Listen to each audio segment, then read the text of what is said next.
The National Taxi Alliance says it supports the government's plans to make COVID-19 vaccines mandatory.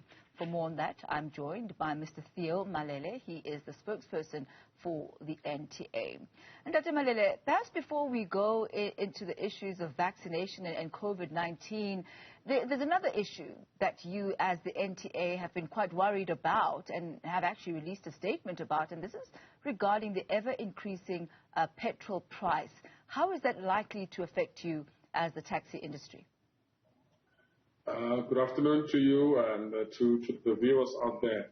Now, the ever-increasing fuel price is going to have a negative impact on the taxi operations, and not only to us as operators and also as individuals, because this also would push the price of commodities up, meaning that we'll have to dig much deeper into our pockets to maintain these vehicles and to maintain ourselves. So this is just not bearable.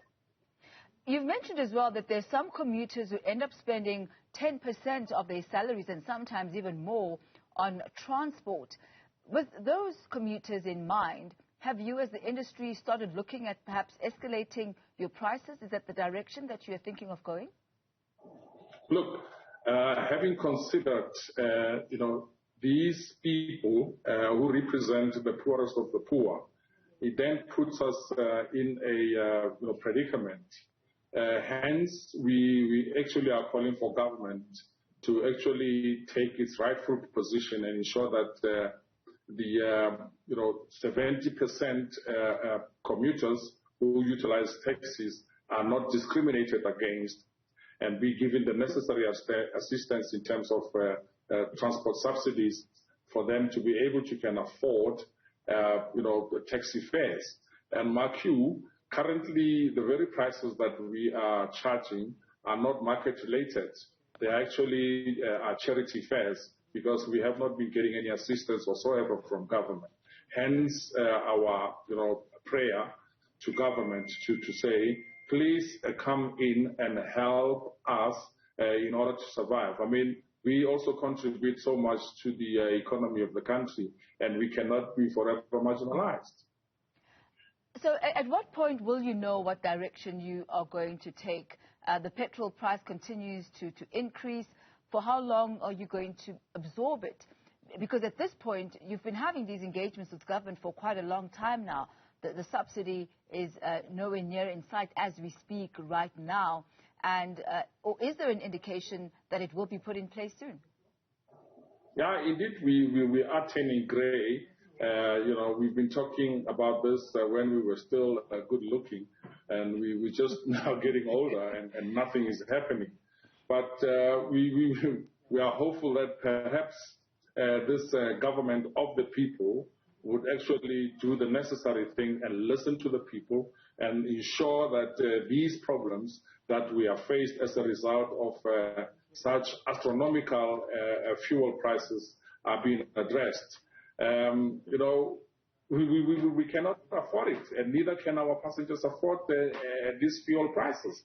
And basically what actually also rubs the salt into the wound, it's the experiences that we learned previously regarding the mismanagement of funds on the road accident fund, for which funds are actually levies paid by all motorists, and this is not fair.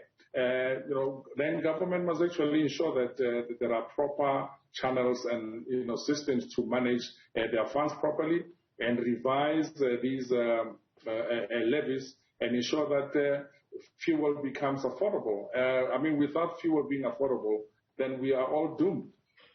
As the NTA, Mr. Malele, you've also come out in support of mandatory vaccination. Give us the reasons why and your views there.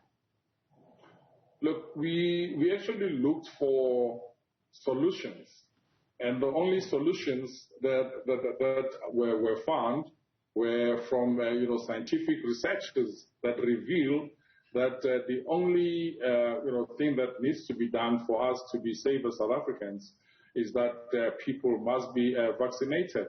So this is the only information that we got from scientists, and it's backed by scientists, by research.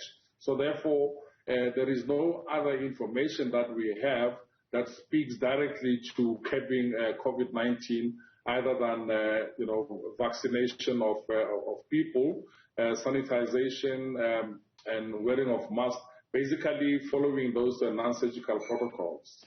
And how are you going to ensure that your commuters, for example, are vaccinated?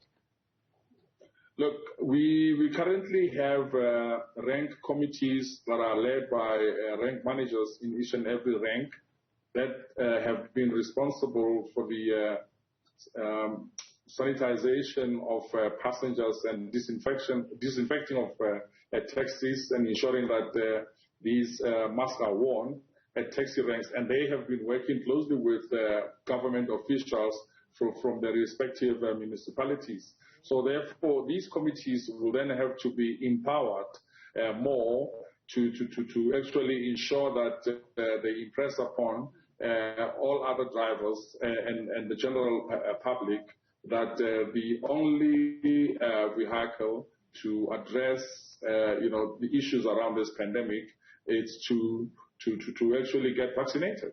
And how has the appetite been for vaccination from members of your association? Are they, a large number of them, already vaccinated?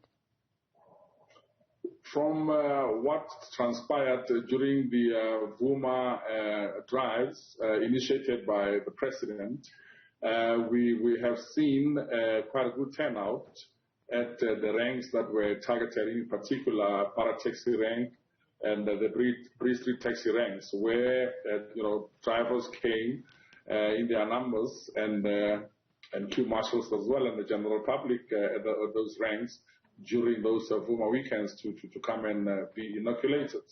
Mr. Theo Malele, NTA spokesman, we'll leave it at that for today. Thank you so much, sir, for your time.